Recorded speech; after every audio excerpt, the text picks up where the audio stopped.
The Global Game Jam would like to thank our proud sponsors: Microsoft Studios and Imagine Cup, Facebook, Mixamo, and Joyent.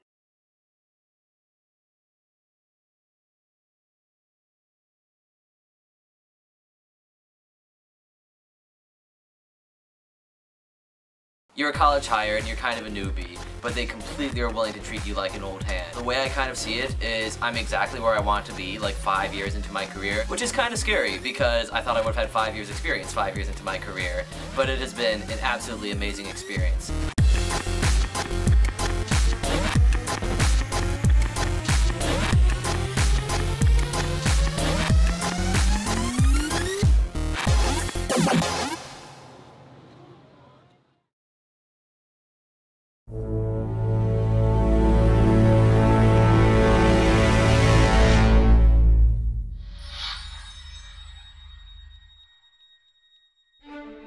Let me tell you a little story.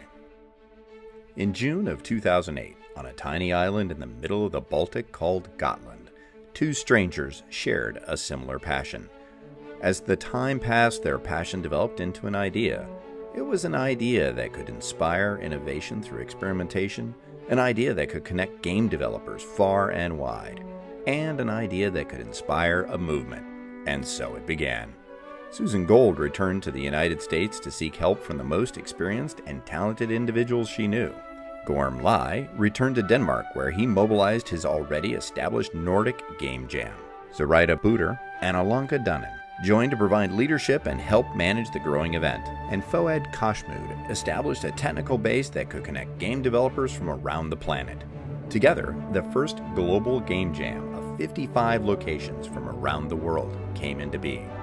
As you participate in the 5th Global Game Jam, you will be part of a community of over 11,000 people in over 55 countries from around the world, creating thousands of games and celebrating a common passion.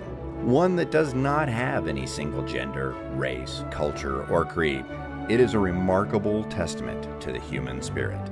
Putting this together may seem simple, but its logistics, its themes and sponsors, its technology, its keynotes, radio, video, and it's all coordinated by thousands of volunteers from around the world.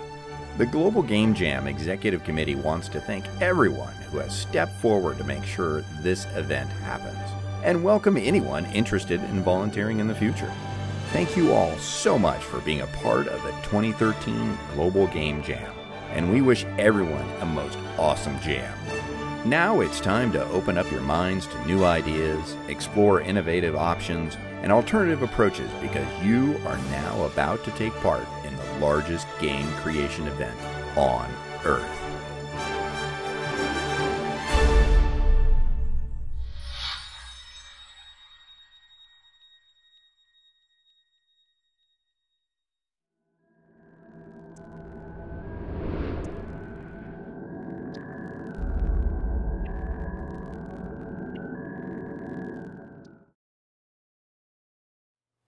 Well, hello.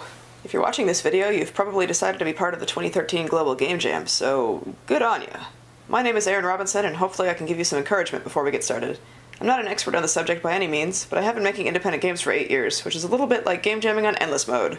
This really is a global game jam, with more than 50 countries participating this year. They say almost 10,000 people will be involved. And good for you for sacrificing a few whole days to help shape the future of video games. And I do mean sacrificing.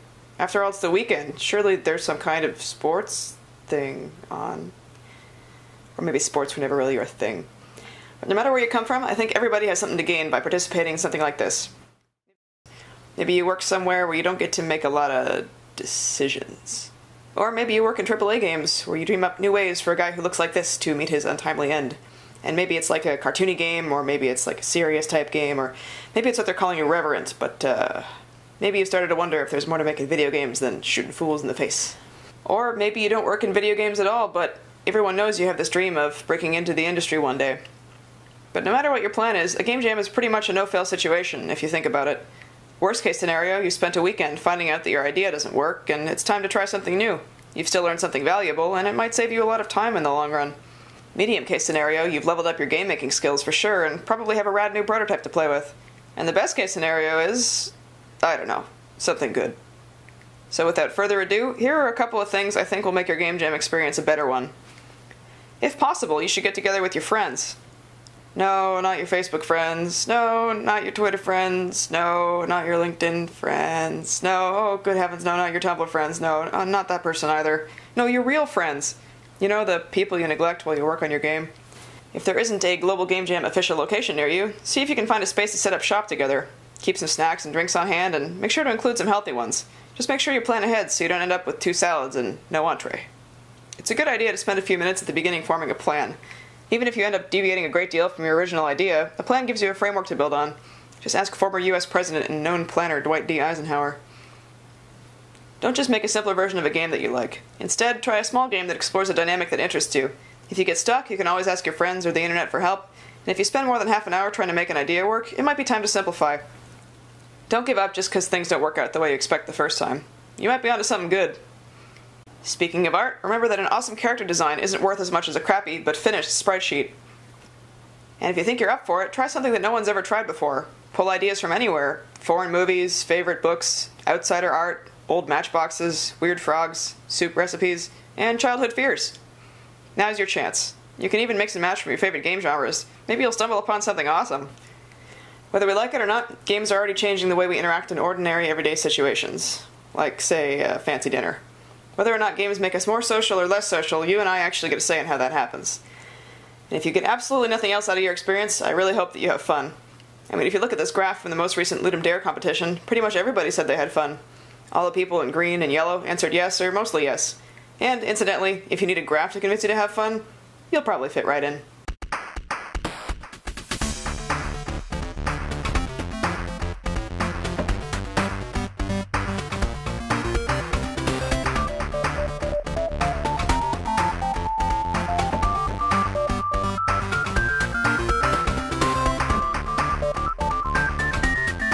You know what else is a good idea? Deodorant.